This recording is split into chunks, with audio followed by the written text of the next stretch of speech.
Welcome to Nothing to Fear podcast. I go by the name Chris BlonkoPro. I started this podcast to share my untold story, my truths, and my journey, and my close relationship to Jesus Christ. And I want you to create a life on your own terms. We always have a choice. This podcast is about career, hustle, perseverance, manifestation, fun, sport, entertainment, relationship goals, and making it happen on your terms. Hey, welcome back to the Nothing to Fear podcast. I'm your boy BlonkoPro, the People's Podcast, of course. Yeah, you know today is Father's Day, and you got to shout out to all the real fathers out there. So happy Father's Day to all the real fathers. Leroy, Yeah, man. happy Enough Father's respect. Day, man, and to all the Same fathers to you, that man. doing their job Yes. and taking their tasks and sticking with it. Don't let up on your child right now.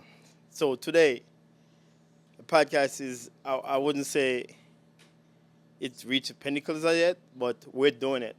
And as I say, from the episode 1, this is a people's podcast. This is for the community, and we're going to stick to the process of what we preach. So we're practicing what we preach. So today we have a very special guest on our set today. I get to meet this guy over 2 decades ago when I just came to this country. He was one of the first person that I meet. And learning his history and listening to his story, he's a very important person to the Caribbean community. Have me excused. To the Caribbean community in New York, period. So, Leroy, my very special guest today. He's one of the founder of the DollaVan back in the In the 80s. In the 80s. In the 80s. So how you doing, my brother? How you doing today? First, I want to say thanks God for being here. Thank you so much for having me on your program. And thanks for being here on a Father's Day. And I want to say happy Father's Day to you and all them fathers out here, because we still have some good fathers out there. I seen you in the struggle with your daughter, bring your kids here. As a father, you do it up, you do it right. And I see myself as a father that bring a 2 years old to America, and now he's 22, and I do it without a mother. So if I could do it, there's a lot of fathers out there could do it with no problem, with no cry, no stress, no problem. Just keep on doing a good father out there. Happy Father's Day to your listeners, brother. It was a privilege to meet you like over 2 decades ago, man. I saw cutting Leroy son when he bring him here from Jamaica, AJ. Man. Yes. Yo, listen, I'm gonna just give you guys a little insight of AJ. Very smart kid since I know him. From about what age group? LJ was about 2 going on 3 years old. Yeah. And I want to say thanks to Chris, because he wouldn't cut his hair. Chris have to say, hey, Yeah. sit down. He was like getting mad, start Yeah. crying. Chris said, yo, cut your hair. That's the truth. He's a grown man now, 22 years old. I'm proud of that.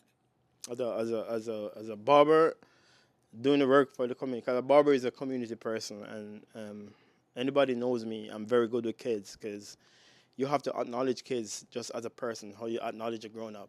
So they're very smart, and they're very intelligent, you know what I mean? So they grow into a different era than us. They grow into the AI. The AI and the computer, we have to adapt to what they were grown with. Yes. You understand what I'm saying? AJ was a very smart kid. Yes. He never liked to sit, Yes. number one. He always move around. But Yes. one thing with me, when the kid come, I don't just put them in the chair. I build a bond between me and them. So we communicate and we laugh. And True. and then they get to trust me. Because I look at them as a person. They're very observative. So let's get into business, Leroy. Let's get to business, my brother. Yes. Thanks for having you on this Well, set, Chris, man. I want to say to you, Chris, I've been around a lot of different newspaper, different TV station, different big out there, but to see me sit with you here, brother, it's an honor. And it's a pleasure to see you where you at now. Because I seen you all these years, and I know there was something good in you, but I couldn't tell what was good in you. Thank But you. your brother, this is it. Let's do this. Thank you, It's brother. about the people. Yeah. If it's not about the people, it don't make no sense. It's got to be up to the people. If it's not about the people, I Yes, can't be a part of yes, it. yes, And one thing I can tell you, you got to know your calling and know your duties. Yes, And never run away from your duty. Yes. Because it's like you're cursing your abilities, and you don't want to be a part of that. You know what I mean? Some people take longer, some people get it quicker. Not all of us get it at the same time. Timing is everything, I can tell you. And be organic. So Leroy, can you tell us about your background and what led you to advocate for transportation service. Well, growing up in Jamaica as a small boy, I just loved transportation.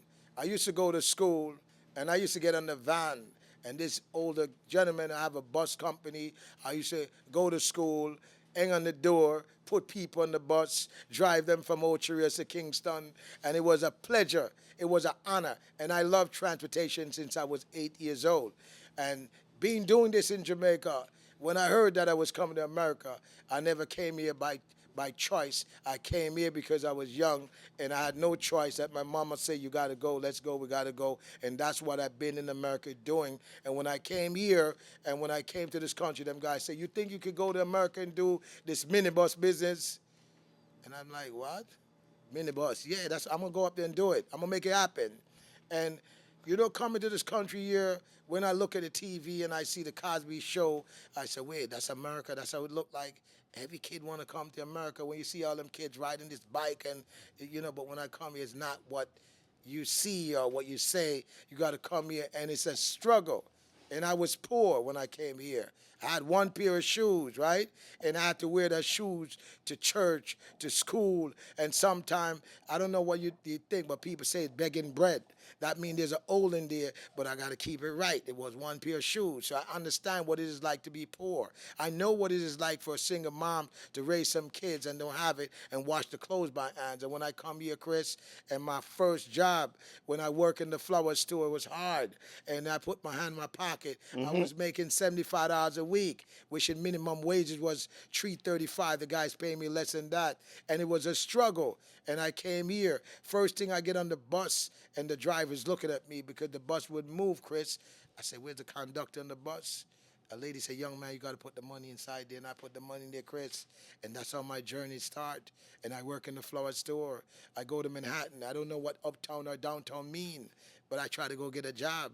And Chris, so I get the flower store job. I move from there, I work in the pickle store. I move from there, I work at Metropolitan Ambulance. And then one day I'm standing on Utica Avenue, and when I stand up, I see a car going up Utica Avenue with 6 people.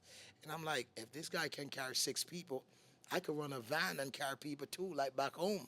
So, Chris, at that time, they wouldn't give a brother, no bank wouldn't finance you a van to run DollaVan, because DollaVan, people look at DollaVan like, a little low-life business. This is what you leave Jamaica, come here to do. But I look at it as a business, as something new to the community. You heard that? I hope what Mr. Leroy just said inspire someone out there that gonna get into the DollaVan industry, because I was just cutting a DollaVan guy like 2 days ago. Yes. I've been around, so I know a lot of them. Yes. Yes. So I was asking him how you go about doing your business, because I like to share my insight and what I think is best. Yes. For enhancing somebody else. Correct. It's like we say, Correct. we're for the community, Correct. and if Correct. we're not for the people, Correct. we're not gonna be about it. Correct. You know what I mean? So I gave him some structured idea how he could go about doing a business, because most of them out there is just hustling. Correct. And it's not a bad thing to Yes, hustle. yes. You get what I'm saying? Yes. So I want to get into So tell the people the process of how the DollaVan started, because I know you are one of the original persons that started the DollaVan. Yes, sir. When I started the DollaVan, I went to Interbar Parkway up there, Eastern Parkway in Bushwick, and I bought a 12-passenger van. There was no air conditioner or nothing. I take the windows out so that people can get air inside of the van. It was 12-passenger, but at the time, we were carrying out 15, 16 people in there from Eastern Parkway to Kings Plaza Mall. That time, they had the movie theater down there. We was not licensed. We was not legit nor nothing. The police used to pull me over like crazy. I get locked up 3-4 times a day. But I seen there's a vision, that there's a vision that we can make a good transportation system in New York City to show people that, hey, we're going to license one day, because I always tell myself I'm not giving up. And I tell anybody I would never give up. And I keep going with the DollaVans, right? And when I keep going, I buy my first van, I buy my second van. I end up with 5 of them. $5 van at the time, illegal dollar van, because I tried to get the license, but I can't get the license. So I used to block the street, shut the Brooklyn Bridge down. I used to put cars across the street, burn tires in the road. Then I fight MTA to get a license to run dollar vans, right? So my first license that came out in 1989, 88, 89 was Pebbles Transportation in Brooklyn. I'm the owner and the CEO for Pebbles. But giving us a license, they only allow us to run a few vans. So what it is, it was a pushback with MTA because I beat them in court, because I'm saying if it's my money and I decide to take a van or drink a bottle of water and walk, that's my money, and I beat them and I got the license. But at the same time, they tried till they pushed me out of the game, Chris. When they pushed me out of the game, I keep fighting to get back the license. But the state give the license back over to the city. When they give it to the city, I was still running around without no license, been out there, get hurt out there, and I still go into it. And Chris, God help me in a way where I get the license back, because I have to pass a piece of legislation to grandfather me inside of the system. And that's what I did. Pass a bill in New York State Senate in the Assembly, and the governor signed it to get back in the game, Chris. And we keep going and we keep pushing it. And there's more to it now that people don't know. Dollar Van, the name of it is commuter vans in New York City, AKA Dollar Van. Dollar van, commuter vans, right? So what we did, Chris, we take it to a different level. And at one time when I get back in the game, I was pushed out based on the Giuliani administration in New York City with the TLC, because for a guy like me to come with a bill, they're asking me where you're going with something like this, Chris. But I have a hope, and I know there's something along the way. There's light at the end of the tunnel. And light at the end of the tunnel means that we're going to be successful. So we just got to keep on believing ourselves. And I believe in myself. And then I open up, and from there on, when they shut me down, they told me I could run. If I don't give them back the bill, I could only run 2 vans for 2 years, Chris. And what I did, I opened up an airport shuttle service, Pebbles Transportation Airport Shuttle Service. I was the owner for that too, just to get them off my back. The police used to chase me too, just to get them off my back. Then I came out with the big company that they call it Alexis Van Lines all over Flatbush. I know them. I'm the owner also for Alexis Van Lines. And now, Chris, I'm so proud. I'm the president for New York City Commuter Van Association. I represent every single dollar vans across New York City, sir. Listen, I don't cut you. Hold up. You heard all those information coming from Mr. Leroy. Listen, I was fortunate. I used to take DollaVan when I just came to New York. That's my number one transportation, because you come from your house straight to a DollaVan. I see the life. I see the hustle. I see everything that Mr. Leroy see, and Mr. Leroy probably see more than me. But I'm saying if you're listening right now, if you know someone who's running a DollaVan right now, Yes. I want you guys, please, because I know him. I know he fight for DollaVan ever since I know him. He stand up. People may like some of the things that he say. A lot of people may dislike him, which is a part of earth, a part of life. So I'm saying right now, DollaVan drivers, you guys don't have to fight against each other. You can come out with a plan and execute. You could turn it into a business, like Mr. Leroy is saying here. So let's come together as one and make it happen, because we come from the islands and we come here for better, not for worse. And I hate to see that a brother keep fighting against each other on the street and on the road, and Correct. racing each other down Flatbush Avenue, cutting off each other's, and come out. One thing I can say, pray first, come out with a positive attitude, and the attitude that you give, trust me, by the end of the day, you will receive it back. So, Mr. Leroy, we're going to take a quick break. Yes. And we're going to come back to talk more in depth of the advocate I heard you Yes. tell me earlier about. Yes. You go to Albany, you do Yes. all of the Yes. great things for the Yes. people, Yes. and you're a people's person. God bless. Until we come back, we're going on a quick break. Nothing to Fear podcast, like no others, the people's podcast. Yeah, we're back. This is the Nothing to Fear podcast. You know me, it's your boy BlonkoPro. And during the break, we were talking, chopping it up, and boy, some things have been said. And I'm telling you right now, I'm emotional. Like, I'm really emotional. I feel blessed today to sit here and sit with Leroy. Sometimes people see you and they don't They don't know who you are. They judge you for the wrong person. And remember, you can't live somebody's life for them.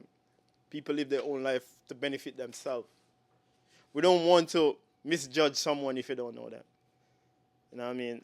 This guy, ever since I get to this country, he was one of the engine. He's a part of my engine of starting me up. He used to come and sit in my chair without questioning if I could cut good or if I was the dopest barber. He was just a guy that I saw him. He came in the shop.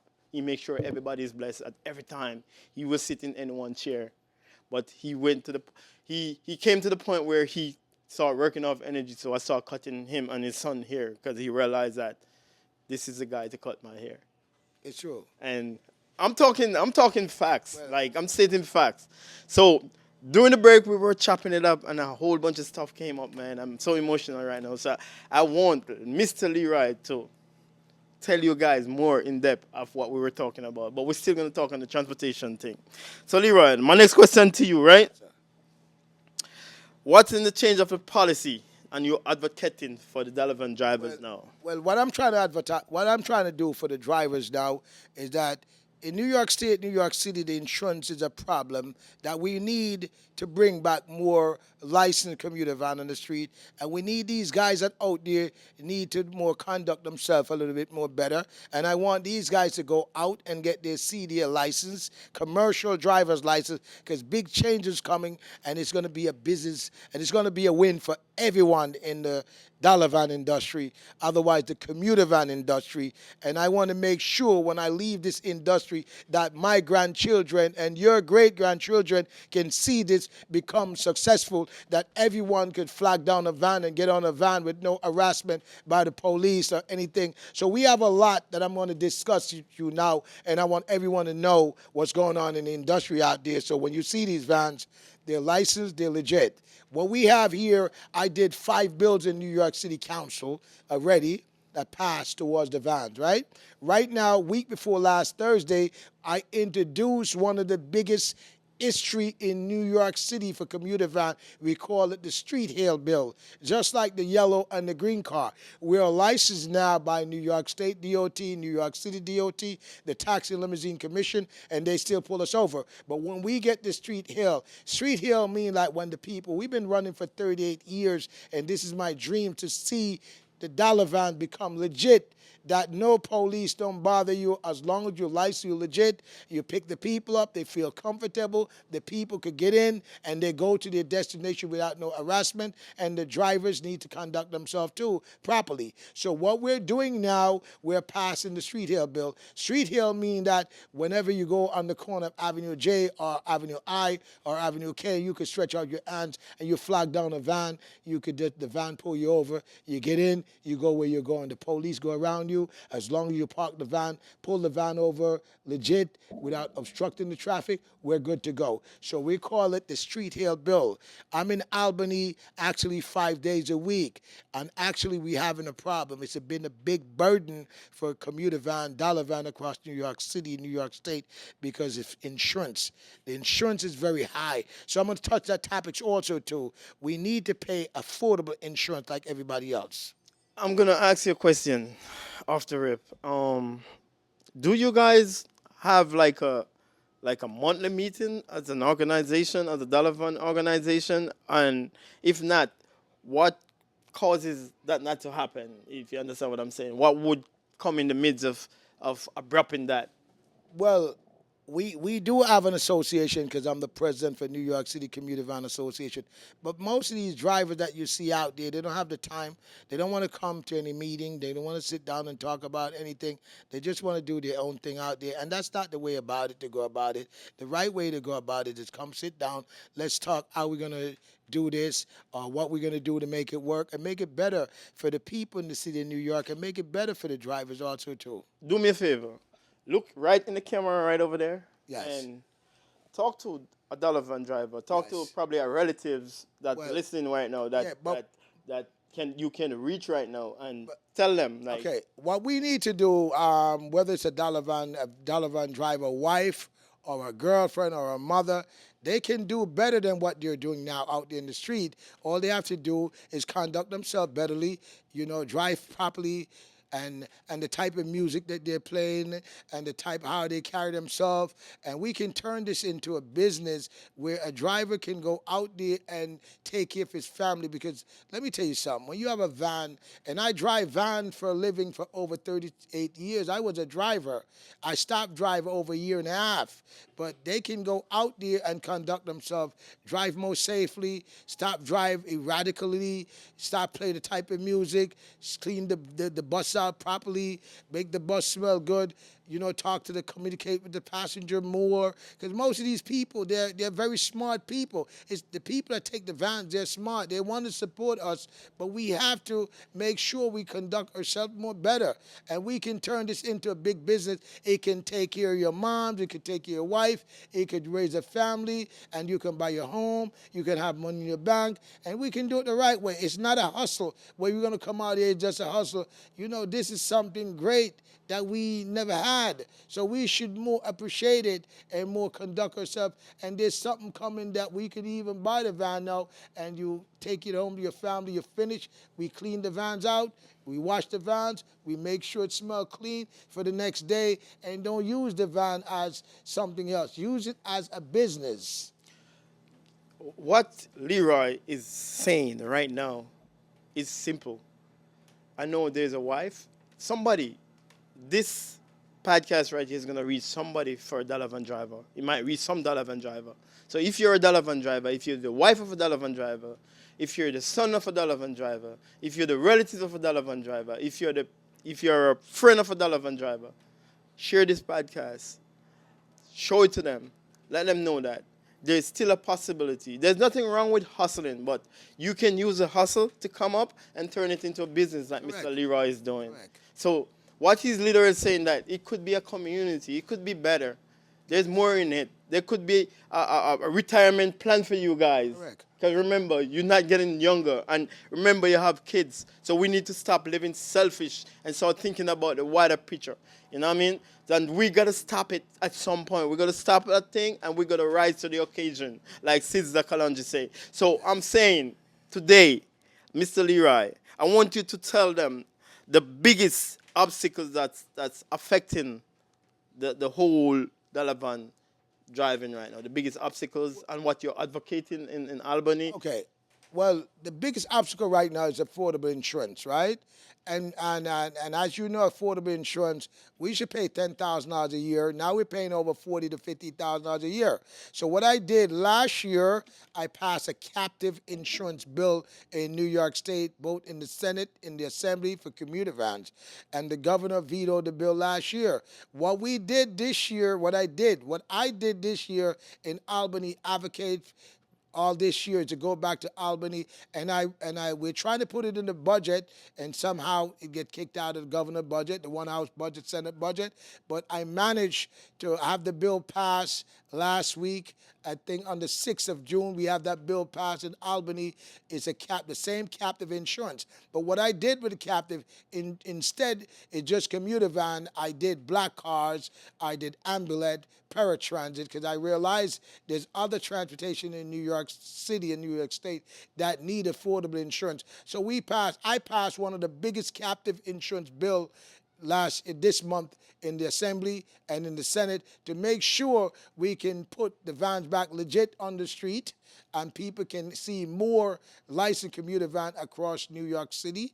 And that's what I'm working on now. And that was so we're asking and we're calling on the Governor, Kathy Hochul, please sign the captive insurance bill so we can, in our community, in the black and brown community, underserved neighborhood, people can get more transportation in the transportation desert to get to and from the work, because we need commuter van in New York City.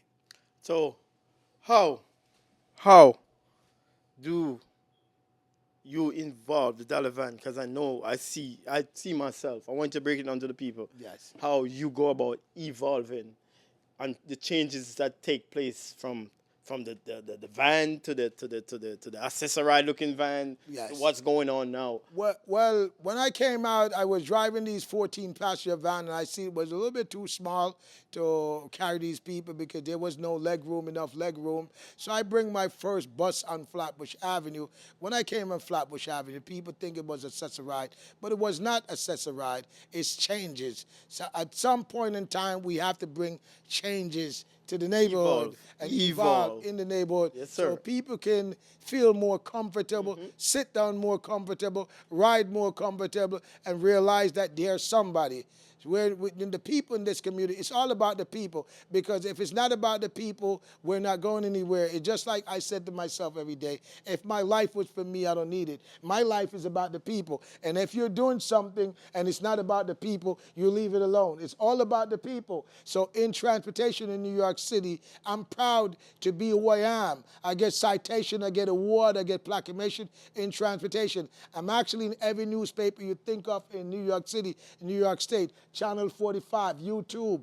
I even came out in the governor, and also the president, Joe Biden Top 100 Power 100 Transportation 2023 last year, to being a shaker and a mover for the people in transportation in New York City. Oh man, I'm just moved by just to sit and hear, watching my brother, my older brother that really, Yes, sir. really look out for me back in the Yes, sir. days here, and we haven't been seeing each other since the COVID. yes, sir.